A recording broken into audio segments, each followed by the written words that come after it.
Welcome back.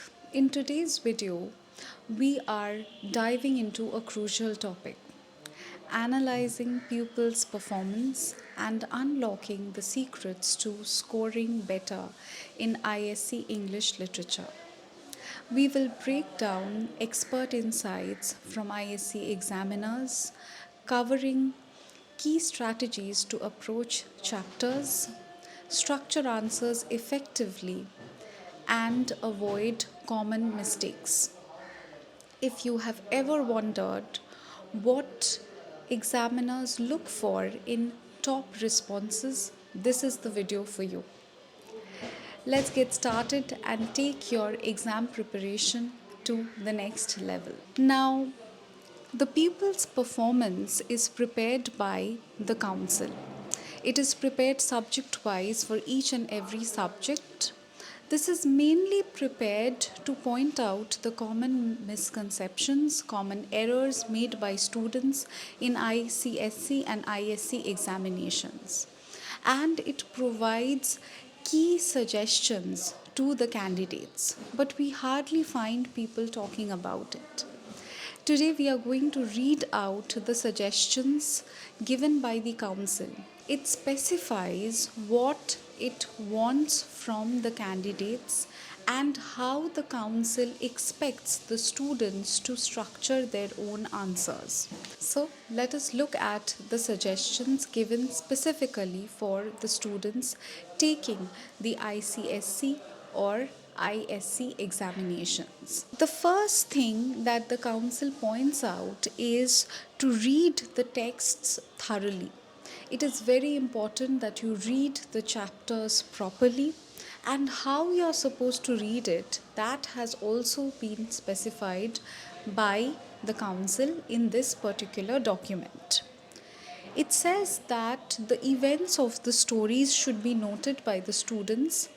You can prepare a chart, discuss the reasons for the way the character reacts in a particular way to an event in the story.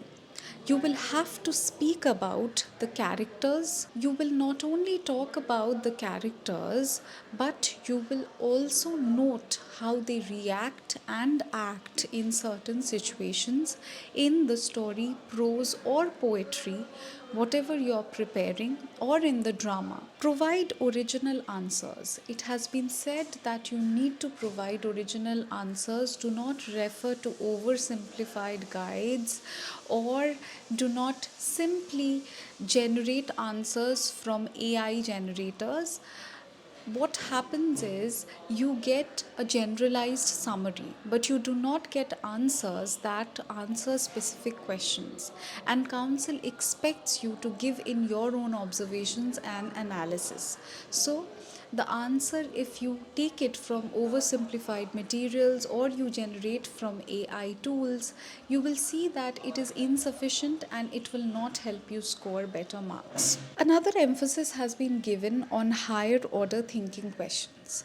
What are these higher order thinking questions? These are questions that help you to analyze. These questions test your competence, your hold over the language, your analytical abilities are tested. So you will have to keep this in mind, and you need to practice these kinds of questions specifically, analytical questions, higher order thinking questions, where you need to put in your creativity, your analysis, your observation. Such questions need to be practiced on a regular basis. Make sure to understand the facets of characters. You should be very confident about the characters that you have studied in your prose, drama, or in your poetry section. And what do you need to note about these characters? You should know every aspect of the character, every facet, how they react, why they react in this manner, and what adjectives you can put in to describe them. How you analyze the character, you will have to have a complete understanding of the characters. Read stories in the context of the social political milieu.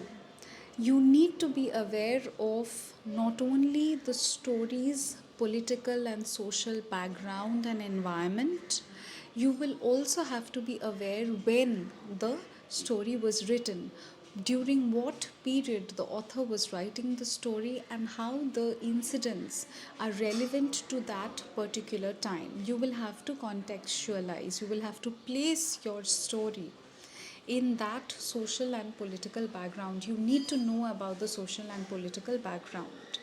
You cannot study only the story in isolation. Another very important point mentioned here: practice writing answers to questions within the specified number of words. So, the word limit that is specified on the question paper, you need to be careful about the word limit. Learn to focus on keywords in the question, comparisons, and images. So, no matter what kind of questions you're getting, you should be able to identify the keywords. You should practice this. You should be able to pick out the important keywords from the questions. Whether it is a question that asks you to compare, or it asks you to put forward certain images that are described in the drama or in the prose or in the poetry section, you will be able to analyze and put forward those things if you can understand the questions better. Concentrate on meanings and analysis of individual lines from poems and stories.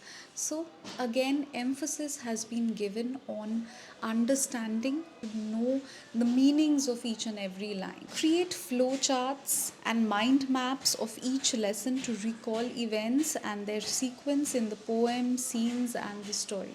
So, make flowcharts, make as many mind maps as you can, so that it can help you recall the events, the sequence of it, and the scenes in the drama section.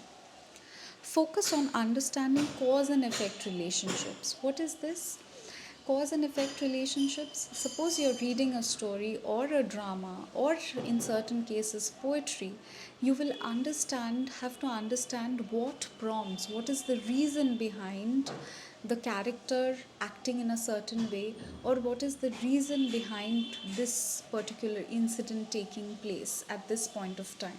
That way you will get a thorough understanding of the chapters. Regularly practice competency focused questions. So again, competency focused questions, from the name itself it shows that it tests your competence in understanding the chapters, your own analysis, your creativity. It tests every aspect of your understanding a particular text. And you must solve the specimen papers uploaded on the CISC's website. If you go to the website, you will find the People's Analysis Sheet, this particular document. You will also find the specimen papers, and you must practice these papers before you go in for your main ISC examination. Next, it talks about a particular kind of questions where your opinion is asked. How do you approach such questions? Now, in such questions, you need to substantiate your opinion with passages from the text, events from the text. By passages, I do not mean you need to quote certain passages, but you need to be aware of the events. You need to substantiate your answers with those events and incidents from the text. While reading, underline important sentences and phrases that can be used as quotes in answers. So, the council suggests that while reading your chapters, you must underline important lines, underline phrases that you can use as quotations for your answers. Read the answers thoroughly, read the text thoroughly. It again emphasizes on that particular point and speaks of themes, characters, interpretations, and relationships in it. Manage time well during the exam. This is also very, very important. Time management is crucial, and you should absolutely ensure that your paper is not incomplete. You should complete your paper in all cases, right? If you have found this tip helpful, Kindly like, share, and subscribe to my channel for more such interesting exam related tips. Thank you for watching.